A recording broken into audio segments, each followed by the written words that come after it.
Les activités du projet Salouma ont été lancées ce mardi à Saint-Louis. Ce programme vise à renforcer les agripreneurs et porteurs de projets dans les technologies de l'information et de la communication pour leur accès dans le monde de l'emploi. Dans ce sens, des kits composés d'équipements numériques ont été mis à la disposition de Sénégal Service. Ce sont des flycases composés d'équipements numériques, donc des tablettes, des ordinateurs, des vidéoprojecteurs, entre autres équipements numériques qui vont permettre aussi d'avoir une mainmise sur l'utilisation des outils numériques, mais aussi, donc le plus important, c'est avoir un réseau local sur lequel ils pourront se connecter, avoir des contenus adaptés donc à leur demande.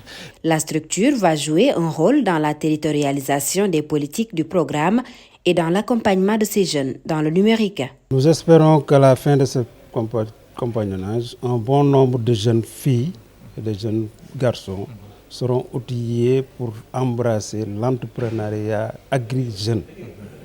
Ensuite, utiliser les technologies de l'information et de la communication, pour ne pas dire le numérique, dans la façon de gérer aujourd'hui tous les périmètres rizicoles, périmètres agricoles.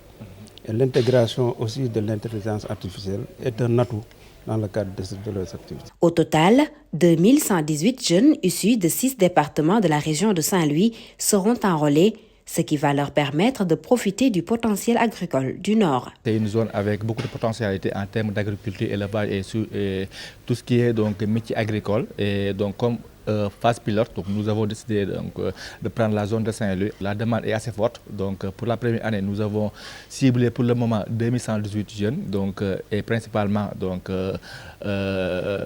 composé de femmes à 70%, donc de femmes et de jeunes filles, donc pour respecter un peu l'aspect genre du projet. Le projet Salouma est soutenu par le Programme alimentaire mondial et la Fondation Mastercard. Il est mis en œuvre par la Bibliothèque sans frontières.